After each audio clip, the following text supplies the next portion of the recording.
Syy miksi sun reelsit ei saa haluttua määrää näyttökertoja. Ei liity siihen, että sä et ole tarpeeksi kaunis tai et näytä tarpeeksi seksuaalisuutta, vaan se riippuu siitä, että sä et ymmärrä mitä markkinointi on ja sä käytät sun tunteja ihan väärin asioihin. Mä oon Suomen ensimmäisiä OnlyFans-managereja ja meidän tiimi on ottanut 10 malleja rakentamaan niille brändejä. Mä käytin itse ennen ihan liikaa aikaa niihin väärin asioihin siinä markkinoinnissa ja mä en saanut millään rikottua sen 2000 maksullisen fanin rajaa, kunnes mä aloin käyttää sitä aikaa niihin oikeisiin asioihin, mitkä oikeasti tekee tulosta. Mä oon oppinut ne virheet kantapään kautta ja mä oon käyttänyt näiden asioiden opiskeluun lukemattomia tunteja, ettei sun tarvis.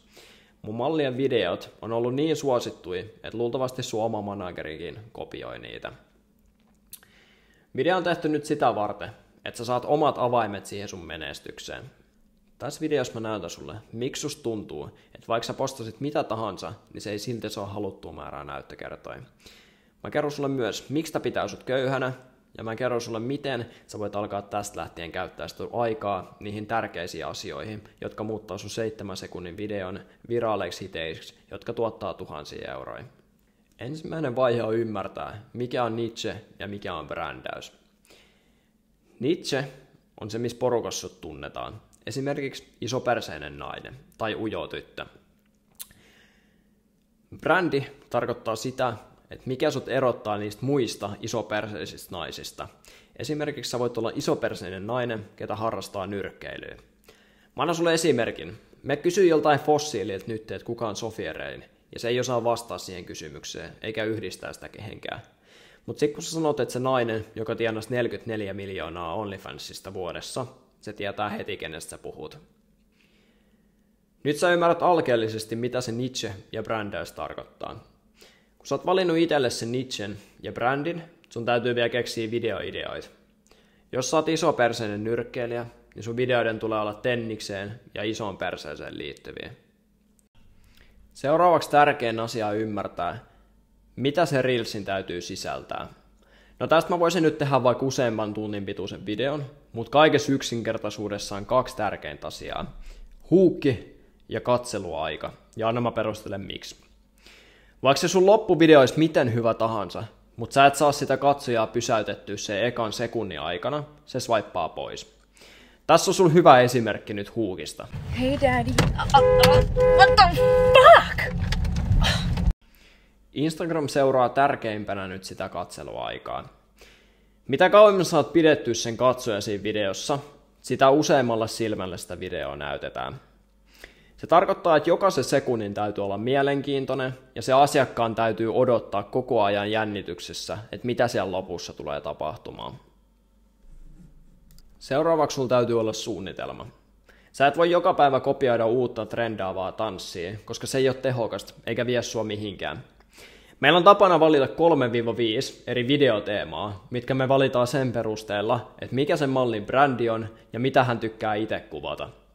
Esimerkiksi, jos sä tykkäät videopeleistä, kokeile striimaamista. Jos sä oot hauska, niin rupeat tekemään sketsejä. Kun sä tiedät, mitä videoteemoja sä haluat alkaa toteuttamaan, sun seuraava vaihe on etsiä nyt niitä malleja tai muita sisällöntuottajia, jotka tekee sit samasta aiheesta videoita. Esimerkiksi, jos sä valitset nyt tän nyrkkeilyn, eti muita sisällöntuottajia, jotka tekee nyrkkeilyvideoita. Niitä ei tarvi olla OF-tuottajia, ne voi olla ihan mitä vaan muitakin.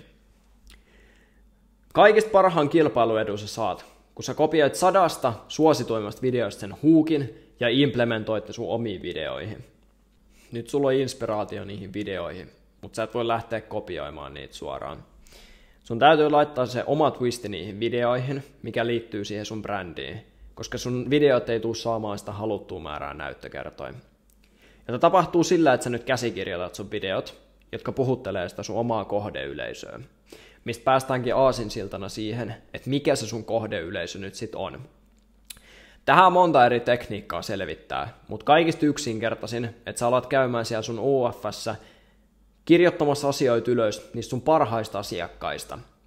Sä alat pikkuhiljaa huomaa asioita, että niitä yhdistää samat harrastukset, joku sama ikäryhmä tai esimerkiksi sama työ.